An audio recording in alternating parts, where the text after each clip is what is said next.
अपना घर हो, अपना आंगन हो, बस इसी ख्वाब में हर कोई जीता है। इंसान के दिल की ये चाहत है कि एक घर का सपना कभी भी ना छूटे। सुप्रीम कोर्ट ने ये बात बुलडोजर एक्शन पर फैसला सुनाने के दौरान कही।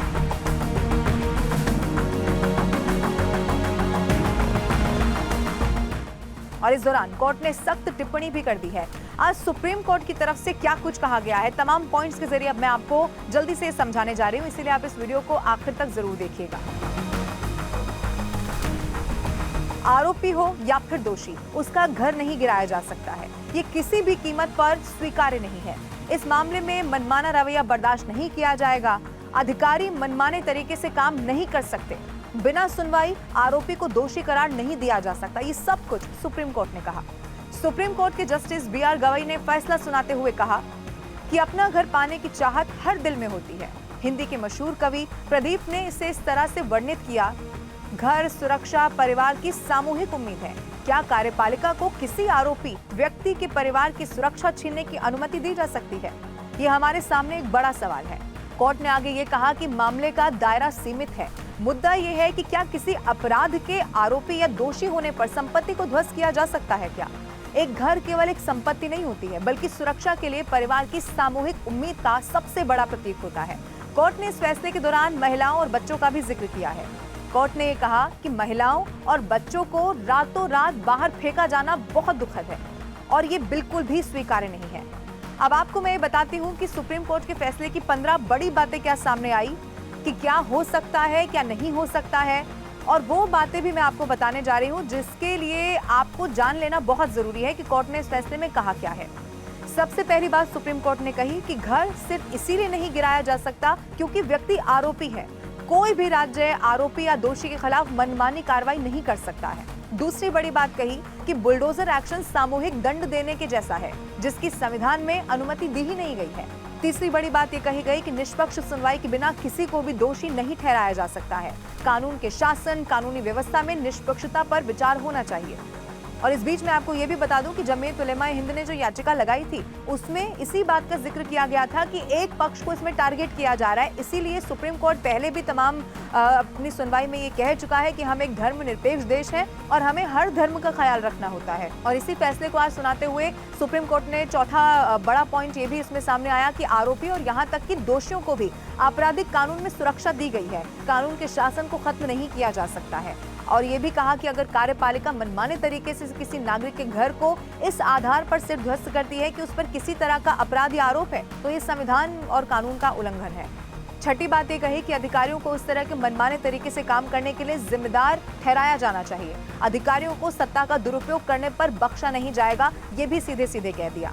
और फिर ये भी कहा कि स्थानीय कानूनों का उल्लंघन करने वाले घर को गिरने पर विचार करते वक्त ये देखना चाहिए कि न्यायपालिका कानून में इसकी क्या अनुमति देता है। अनाधिकृत निर्माण समझौता योग्य हो सकता है या घर का केवल कुछ हिस्सा ही गिराया जा सकता है क्या? यानी कि पूरा का पूरा घर गिराए जाने से पहले तमाम गाइडलाइंस को फॉलो करना होगा, ये सुप्रीम कोर्ट ने बता दिया है। अधिकारियों को ये भी दिखाना होगा कि जो संरचना है, यानी कि जिसे ढहा रहे हैं बुलडोजर के जरिए, वो अवैध है। अपराध को कम करने या केवल एक हिस्से को ध्वस्त करने की कोई संभावना इसमें नहीं दिखाई दी और इसीलिए पूरा का पूरा घर तोड़ा गया। यह अब अधिकारियों को बताना होगा। और जो नोटिस की बात की गई है उसमें नोटिस में बुलडोजर चलाने का कारण, सुनवाई की तारीख बतानी जरूर होगी। इसके अलावा सबसे बड़ी बात कि डिजिटल पोर्टल बकायदा 3 महीने में अब बनाया जाना चाहिए, जिसमें नोटिस की जानकारी और संरचना के पास सार्वजनिक स्थान पर नोटिस प्रदर्शित करने की तारीख भी बताई गई हो।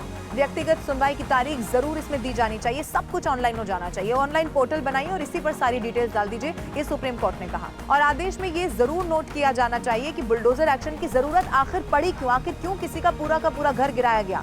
केवल तभी इमारत गिराई जा सकती है जब अनाधिकृत संरचना सार्वजनिक सड़क, रेलवे ट्रैक या जल निकाय पर हो और इसके साथ ही प्रक्रिया का पालन करने के बाद ही ये इमारत गिराई जा सकती है। 12वीं बात सुप्रीम कोर्ट की तरफ से एक अहम पॉइंट ये रहा कि केवल वो संरचनाएं ध्वस्त की जाएंगी जो अनाधिकृत पाई जाएंगी, जिनका निपटान नहीं किया जा सकता है। और आगे ये भी कहा कि अगर अवैध तरीके से इमारत गिराई गई है तो अधिकारियों पर अवमानना की कार्रवाई की जाएगी और उन्हें हर्जाना भी देना होगा। यानी कि अगर किसी अधिकारी ने बिना इन गाइडलाइंस को फॉलो किए हुए घर तोड़ दिया तो फिर उसका जो भरपाई होगी अब वो अधिकारी अपनी जेब से करेगा। अब इसीलिए जरूरी था क्योंकि कोई भी अधिकारी अब ये करने से पहले 100 बार जरूर सोचेगा, क्योंकि वो उस पर भी खुद पर आ सकता है। सुप्रीम कोर्ट ने यह भी कहा कि अनाधिकृत संरचनाओं को गिराते वक्त विस्तृत स्पॉट रिपोर्ट तैयार की जाएगी। पुलिस और अधिकारियों की मौजूदगी में तोड़फोड़ की वीडियो रिकॉर्डिंग भी बाकायदा की जाएगी और ये रिपोर्ट पोर्टल पर पब्लिश की जाएगी, यानी कि ऑनलाइन सब कुछ बताया जाएगा। दिशा निर्देशों का उल्लंघन पाए जाने पर जो संबंधित अधिकारी हैं उनकी संपत्ति की बहाली के लिए जिम्मेदार ठहराया जाएगा, ये सुप्रीम कोर्ट की तरफ से कहा गया। अब देखिए, एक बात साफ हो चुकी है, जमीयत उलेमा हिंद की जो याचिका थी जिसमें कहा गया था कि एक धर्म को टारगेट किया जा रहा है, कोई भी अगर दोषी पाया जाता है तो उसके घर पर बुलडोजर चला दिया जाता है, यानी कि उनमें ये भी कहा गया था कि दोषी की सजा उसके घर से जुड़ी हुई आखिर क्यों होनी चाहिए, क्या हमारे कानून में क्या सजा दी जाएगी इसका जिक्र नहीं है। इन सब मसलों पर अब सुप्रीम कोर्ट ने सुप्रीम फैसला अपना सुना दिया है, कुछ गाइडलाइंस जारी कर दी हैं। तो आने वाले समय में खास तौर पर अगर बुलडोजर एक्शन की कभी भी बात आएगी तो इन गाइडलाइंस का उल्लंघन नहीं किया जा सकता है। बुलडोजर एक्शन पर जो सुप्रीम कोर्ट का फैसला सामने आया उस पर आपकी क्या राय है, आप कमेंट करके भी आप हमें जरूर बताएं और ऐसी खबरों के साथ हमारे साथ जुड़े रहने के लिए न्यूज़ 18 इंडिया का यूट्यूब चैनल भी आप जरूर सब्सक्राइब करें।